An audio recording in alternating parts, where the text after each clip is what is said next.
تاریخ میں کئی بادشاہ آئے، کچھ طاقت میں عظیم تھے، کچھ دولت میں، لیکن کچھ ایسے بھی تھے جنہوں نے اپنی طاقت کے نشے میں خود کو خدا کہلوانا شروع کر دیا۔ یہ کہانی ہے ایک ایسے بادشاہ کی جسے دنیا نمرود کے نام سے جانتی ہے، اور ایک ایسی بیٹی کی جس نے باپ کی جھوٹی خدائی کو ٹھکرا کر اللہ کی سچی بندگی قبول کی۔ یہ ہے نمرود کی بیٹی کا ایمان افروز روح کو جھنجھوڑ دینے والا واقعہ۔ نمرود بن کنعان حضرت نوح علیہ السلام کے پڑپوتے کا بیٹا تھا۔ تاریخ بتاتی ہے کہ وہ پہلا انسان تھا جس نے خود کو رب کہا۔ اس کی حکومت موجودہ عراق بابل کے علاقے میں تھی، اور اس کا دور تقریباً حضرت ابراہیم علیہ السلام کے وقت یعنی 2000 سال قبل مسیح میں تھا۔ نمرود کا غرور بے مثال تھا۔ وہ کہتا تھا میں زندہ کرتا ہوں، میں مارتا ہوں، لوگوں کو دھوکے سے مار کر یا چھوڑ کر کہتا دیکھا میں زندگی اور موت کا مالک ہوں۔ اور اب اس کا یہ غرور اس کی اپنی بیٹی کے سامنے چیلنج ہونے والا تھا۔ نمرود کی بیٹی کا نام تھا رحیلہ بنت نمرود، ایک حسین، عقل مند اور باشعور لڑکی جسے اللہ تعالیٰ نے ہدایت کا نور دیا۔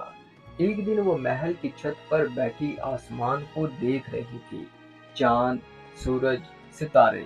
اچانک اس نے خود سے سوال کیا، اگر میرا باپ خدا ہے تو یہ چاند، یہ سورج، یہ ستارے کس کے حکم سے چل رہے ہیں؟ تو اس کے دل نے جواب دیا، یہ سب کسی اور عظیم طاقت کے تابع ہیں، وہی سچا رب ہے۔ وہ خاموشی سے رب کو پکارنے لگی، کوئی قرآن، کوئی نبی، کوئی تبلیغ نہیں، بس دل کا یقین اور فطرت کی گواہی۔ یہی وہ لمحہ تھا جب رحیلہ نے اسلام کو دل ہی میں قبول کیا، اللہ کی وحدانیت پر ایمان لایا، اور نمرود کی جھوٹی خدائی کو دل سے رد کر دیا۔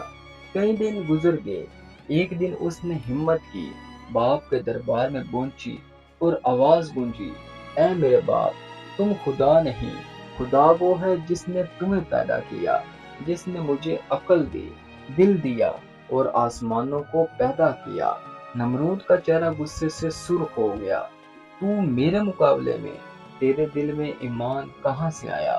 اس نے حکم دیا اسے زندہ جلا دو تاکہ دنیا دیکھے میں ہی رب ہوں۔ آگ جلائی گئی، شعلے بلند ہونے لگے، مگر رحیلہ کی زبان پر فقط ایک ہی دعا تھی، اللہ ہی میرے لیے کافی ہے، اس کے سوا کوئی معبود نہیں۔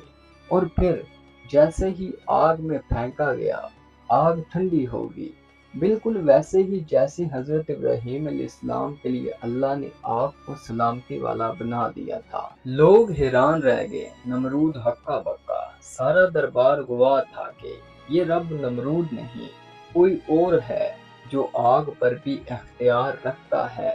رحیلہ باہر نکلی، سراپا نور، سراپا ایمان۔ اس نے بلند آواز میں کہا، میرا باپ نمرود ہے، لیکن میرا رب صرف اللہ ہے۔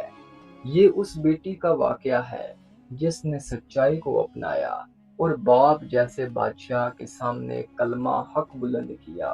اس کے دل میں جو ایمان قبول کیا وہ کسی تبلیغ سے نہیں، کسی کتاب یا دلیل سے نہیں، بلکہ فطرت کی روشنی سے تھا۔